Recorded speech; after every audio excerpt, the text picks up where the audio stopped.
Hai hai hai hello, apa kabar semua? Yuk yuk kita belajar lagi pelajaran bahasa Indonesia. Kali ini kita akan mempelajari bagaimana sih menyampaikan informasi dari gambar. Seperti yang kita tahu, terkadang banyak informasi-informasi yang disampaikan hanya melalui gambar. Nah, dari gambar tersebut, kita akan mencoba menuliskan informasi apa saja sih yang bisa kita dapatkan. Seperti apa materinya? Yuk kita simak selanjutnya. Nah, kita akan melihat beberapa gambar dalam bentuk tabel. Tapi tidak hanya gambarnya saja yang bentuknya tabel gambar, tetapi kita juga diminta membuat catatan singkat mengenai hal-hal pokok yang dapat dibicarakan dari tabel gambar yang disajikan. Bagaimana caranya? Kita harus membaca dengan baik dan mengamati gambar dengan baik. Informasi apa saja yang bisa kita dapatkan? Kenapa sih kita harus membuat catatan berbentuk tabel? Tentu saja untuk memudahkan kita mengingat informasi yang ada di dalamnya. Karena seperti di dalam tabel, kita akan lebih terarah pada informasi yang disajikan dalam tabel tertentu. Yuk kita simak contohnya. Nah, di sini ada 3 kolom gambar. Tentu saja gambarnya berbeda-beda, tergantung dari bagaimana cara kita mengamati gambar. Yuk, kita coba melatih gambar yang pertama. Pertanyaannya adalah apa sih yang mereka lakukan?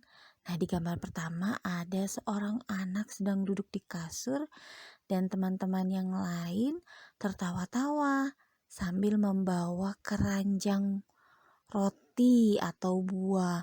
Kira-kira mereka sedang apa ya? Nah, kalau kita lihat dari gambar, kita mendapatkan informasi bahwa pertama ada seorang anak yang sedang sakit. Yang kedua, kelima temannya mengunjungi teman yang sakit.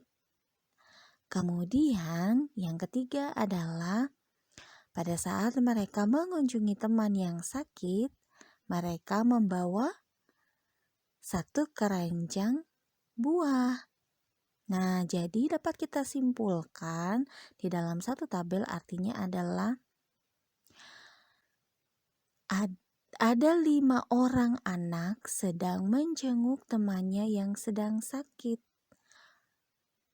Mereka membawa sekeranjang buah untuk diberikan kepada temannya yang sakit dan menghibur teman yang sakit supaya lekas sembuh.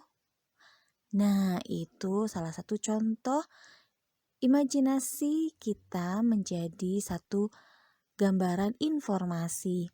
Nah, coba bisakah kalian menebak dan mencari informasi tentang gambar kedua dan gambar ketiga? Bagaimana kalau hasilnya berbeda? Tentu saja pasti berbeda dari tiap orang yang melihat atau mengamati gambar tersebut. Tetapi pada intinya nanti akan memiliki kesamaan karena gambar yang diamati adalah sama. Meskipun cara menulis dan membahasakan atau menginformasikan pasti berbeda-beda dari setiap orang yang mengamatinya. Yuk, kita coba. Nah, itu tadi penjelasan singkat tentang bagaimana sih kita menyampaikan informasi dari gambar yang disediakan. Kalaupun berbeda pendapat dalam membuat informasi saat mengamati gambar, itu adalah hal yang wajar karena setiap orang memiliki fokus pengamatan sendiri pada gambar. Jadi, pasti di antara kalian dan teman-temannya pasti akan berbeda, tidak apa-apa.